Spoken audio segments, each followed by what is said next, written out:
Clear है। तो distance को चलो बच्चों हम कैपिटल डी से डिनोट कर लेते हैं कि डिस्टेंस हमारा एक्चुअल में होता क्या है, ठीक है। तो इसको समझने के लिए मैं एक्चुअली दो पॉइंट से लेता हूँ। एक पॉइंट मैंने ए लिया और बच्चों एक पॉइंट मैंने क्या लिया, बी। मेरे पास ये दो पॉइंट्स है, क्लियर है। अब इन दो पॉइंट्स को थोड़ा इंटरेस्टिंग बनाए थे ताकि आपको ज़्यादा अच्छी समझ में आ जाए। ए पॉइंट है आपका घर, that is your home, clear है। बी पॉइंट क्या है, let's say B point, B for Bansal है तो हम बंसल क्लासेस लिख लेते हैं। भाई आपकी क्लासेस जो है बंसल क्लासेस हैं, तो बी फॉर बंसल क्लासेस। आप अपने घर से अभी चले होंगे क्लास अटेंड करने के लिए और बी पॉइंट तक आए, क्लियर है। अच्छा, ए से बी के आने के कई रास्ते होंगे, है ना। मान लो आप सारे एक ही मोहल्ले में रहते हैं, सब इसी एक पॉइंट के आसपास रहते हैं, सबको क्लास के लिए आना है, क्लियर है। तो सब अब ये है कि भाई आप किसी भी रास्ते से आ सकते हैं, है ना। तो जो स्टूडेंट मान लेते हैं पहला स्टूडेंट है, फर्स्ट स्टूडेंट क्या करता है, घर से निकलता है ऐसे गोल गोल घूम के, रास्ता भाई ऐसा ही है, सड़क गली ऐसे ही है, ऐसे घूमता हुआ क्लास में आ जाए। दिस इज द, ये जो फर्स्ट स्टूडेंट द्वारा लिया गया जो पाथ था वो ये था पहला, ठीक है। इसके बाद आप आते हैं बेटा स्टूडेंट नंबर 2। आपने क्या करा, आप आए और सीधा ए से बी तक एक सीधे पाथ पे चले गए। आपने कहा भाई सीधा रास्ता भी है तो मैं सीधे ही चला जाता हूँ, घूम के क्यों जाएंगे। तो स्टूडेंट नंबर 2 जो था वो ऐसे सीधा चला गया, क्लियर है। एरोज बना देते हैं ताकि पता लगे भाई आप सीधा क्लास में ही आए हैं। पता लग रहा है आप सब लोग आइसक्रीम खाने चले गए, रास्ते में गायब हो गए, बंक मार दी क्लास, है ना। चलो स्टूडेंट नंबर 2 भी ऐसे ही आए हैं, ठीक है। स्टूडेंट नंबर 3 आप हैं, ठीक है। चलो आपको ही कह रहे हैं, आपका नाम भूल गया मैं, रेनू, हाँ। चलिए स्टूडेंट नंबर 3 हमारी रेनू है। तो इन्होंने क्या करा, ये भी निकलती हैं घर से ऐसे, इनके भाई गली से रास्ता ऐसे ही निकलता है तो ये ऐसे आ गए, क्लियर है। तो इस तरीके से ये पाथ फॉलो करके गलियों से होते हुए आराम से, क्योंकि आजकल धूप बहुत हो रही है तो छाया जहाँ देखते हैं, देखते देखते ये आ गए, पहुँच गए सारे टाइम पे क्लास लेने के लिए, क्लियर है। चलो अब इसी में ही मैं आपको डिस्टेंस भी समझा दूंगा और डिस्प्लेसमेंट भी समझा दूंगा, फिर उसके बारे में हम लिख लेंगे। तो एक जगह पहुंचने के लिए आपने तीन स्टूडेंट्स ने अलग अलग रास्ते लिए, है ना, अलग अलग पाथ को फॉलो किया, क्लियर है। चलो अब समझते हैं डिस्टेंस क्या होता है। Distance is basically the actual path length covered, ठीक है, बाय द ऑब्जेक्ट और बाय एनीवन, क्लियर है, ड्यूरिंग हिज जर्नी। यानी अपनी जर्नी में जो एक्चुअल पाथ लेंथ उसने कवर किया होगा ना, अगर उसी को मैं मेजर कर लूँ मेजरिंग टेप से या किसी भी तरीके से, तो मैं कह दूंगा वही हमारा क्या होगा, वही हमारा डिस्टेंस हो जाएगा, क्लियर हुआ।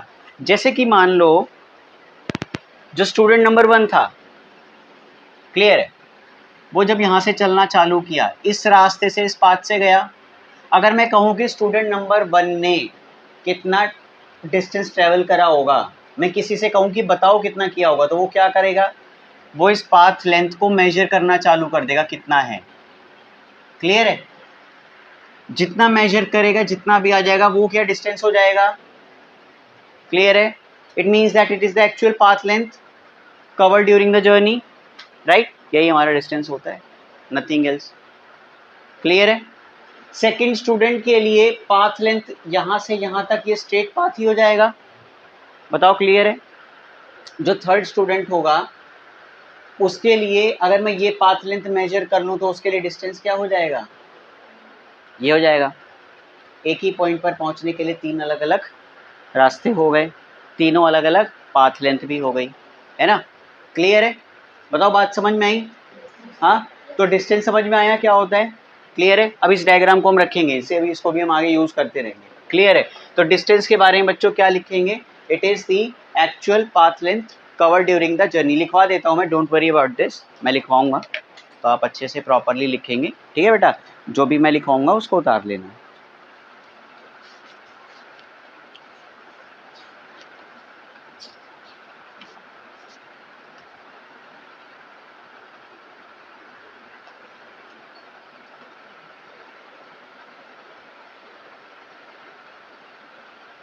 चलो, तो अगर हम इसको लिखें, डिस्टेंस को लिखें कि डिस्टेंस एक्चुअल में होता क्या है, ठीक है। सो यहाँ लिख रहा हूँ इसकी definition, it is the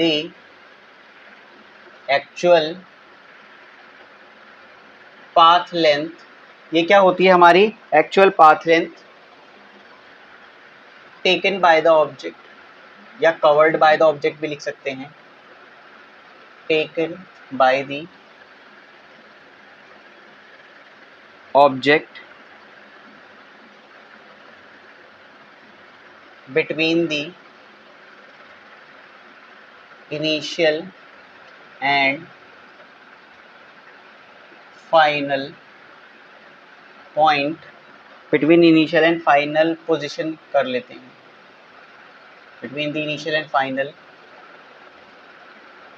position, ठीक है। इनिशियल और फाइनल पोजीशन के बीच में जो भी एक्चुअल पाथ लेंथ होगी वो होगी by the in the given interval of time, in the given interval of time। Clear है, ये हो गया हमारा। अब स्टूडेंट्स हम यहाँ पे देखेंगे कुछ हमने इसमें पॉइंट्स लिखे, ये प्रॉपर डेफिनेशन है डिस्टेंस की, ठीक है।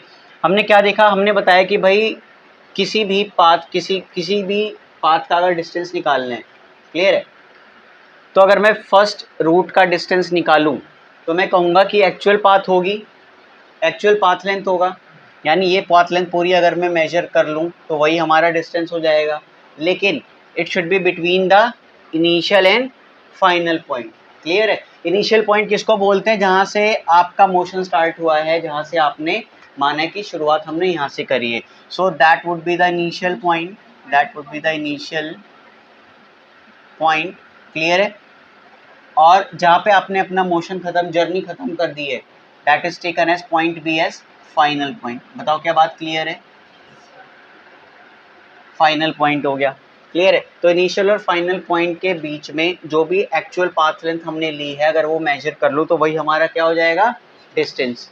बताओ क्या यही था डेफिनेशन में, यही हमने सीखा था, क्लियर है।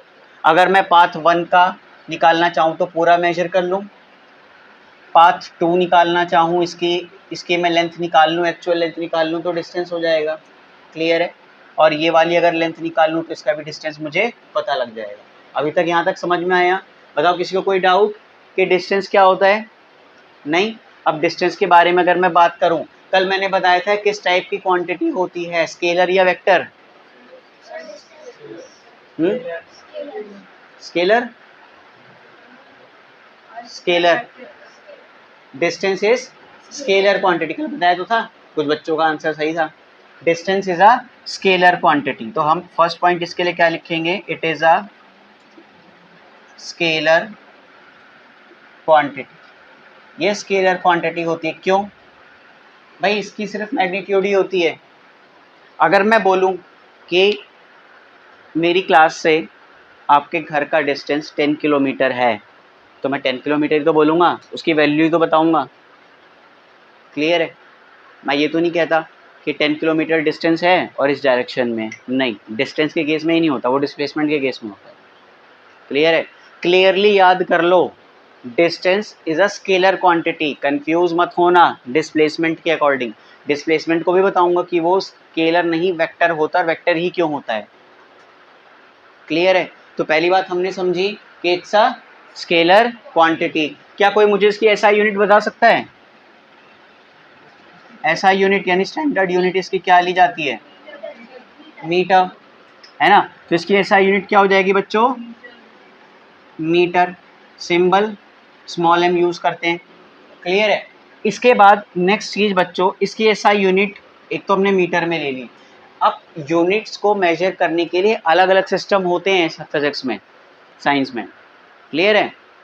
जैसे कि एक MKS सिस्टम होता है जिसमें हम लेंथ को मीटर में यूज़ करते हैं, डिनोट करते हैं, ठीक है, लेते हैं, और जो वेट होता है वो हम किस में लेते हैं, किलोग्राम में, टाइम को सेकंड में। तो वहाँ से MKS सिस्टम बना, मीटर, किलोग्राम एंड सेकंड। दूसरा सिस्टम होता है CGS सिस्टम, लेंथ को सेंटीमीटर में, वेट को ग्राम में और टाइम को सेकंड में ही लिया जाता है, SI unit, as a unit, ठीक है, उसकी यूनिट इसी में ही ली जाएगी हमेशा जब भी हम कोई वैल्यू बताएंगे।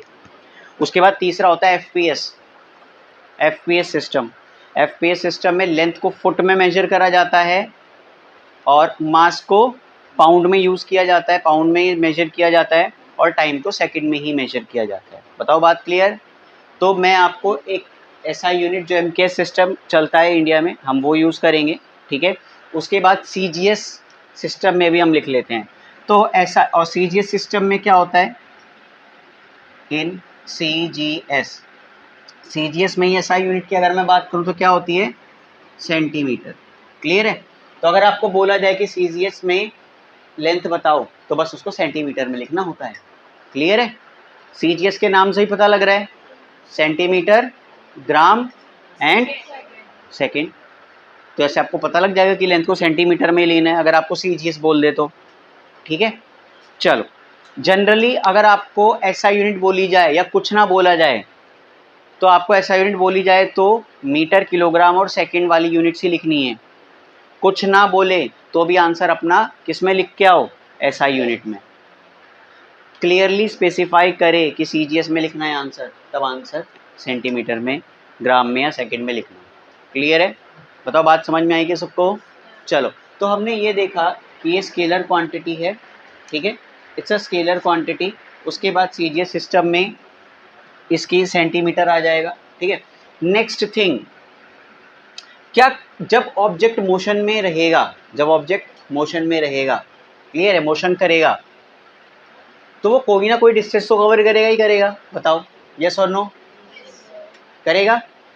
तो सोच के बताओ, क्या कभी किसी ऑब्जेक्ट का डिस्टेंस जो मूविंग है, जो मोशन कर रहा है, क्या कभी जीरो हो सकता है?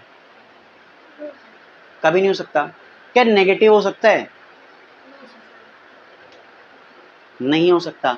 भाई मेजर किया गया लेंथ कभी नेगेटिव आ ही नहीं सकता, एक्चुअल पाथ लेंथ ही तो होती है। क्या ये कभी नेगेटिव हो सकती है? नो। क्या कभी जीरो हो सकती है? किसकी? मूविंग ऑब्जेक्ट की। एक कंडीशन भी, ऑब्जेक्ट मूविंग होना चाहिए। भाई अगर मैं चला ही नहीं, मैं यहाँ खड़ा रहूँ 1 घंटे तक और मैं चलूँ ही ना, तो मैंने कोई डिस्टेंस कवर किया ही नहीं, तो मेरा डिस्टेंस पूछने का पहली बात कोई मतलब ही नहीं रह गया, because I am in rest. अगर मैं कोई मोशन करूँ तो आप मेरा डिस्टेंस पूछ सकते हैं, है ना। अब इस तरीके से मान लीजिए कि मैं इस पोजीशन पे खड़ा हूँ, ठीक है, मैं इधर से चल के वापस घूम के अपनी इनिशियल पोजीशन पे वापस आ जाऊँ, तब भी मैं कोई ना कोई डिस्टेंस तो कवर करूँगा ना। मैंने मोशन किया, मैंने डिस्टेंस कवर किया, यस। मेरी ओरिजिनल पाथ लेंथ वहाँ से यहाँ तक की मेजर कर लो, मैंने डिस्टेंस किया है, और वो डिस्टेंस की वैल्यू कुछ ना कुछ आएगी, नीचे 2 मीटर, है ना। मैंने डिस्टेंस कवर करा होगा, 1.5 मीटर हो सकता है। तो जीरो नहीं हो सकती, नेगेटिव भी नहीं हो सकती, पॉजिटिव होगी और कोई ना कोई वैल्यू ज़रूर आएगी, क्लियर है। तो हम इसमें क्या लिखेंगे कि ये हमेशा पॉजिटिव होता है, it is always positive, it is always positive. तो इसका मतलब जो हमारा डिस्टेंस होता है वो हमेशा क्या होगा बच्चों, पॉजिटिव रहेगा, क्लियर है। इसके बाद डिस्टेंस याद रखना कभी भी ज़ीरो नहीं हो सकता, अलग से लिखवा देता हूँ, it can't be zero, it can't be zero. अगर कोई मूविंग ऑब्जेक्ट है, मोशन कर रहा है, तो उसका डिस्टेंस कभी ज़ीरो हो ही नहीं सकता, कुछ ना कुछ पाथ लेंथ तो कवर करेगा, चाहे उसकी इनिशियल पोजीशन और फाइनल पोजीशन क्या हो जाए, सेम हो जाए, क्लियर है। ये पाथ डिपेंडेंट होता है, डिस्टेंस को हम क्या बोलते हैं, it is path dependent, clear है। डिस्टेंस क्या है, पाथ पे डिपेंड करता है। लिख लो, चलो 11th क्लास में लिखवाता हूँ मैं वैसे, लेकिन लिख लो, इट इज़ पाथ डिपेंडेंट, ये पाथ डिपेंडेंट होता है, इट इज़ पाथ डिपेंडेंट।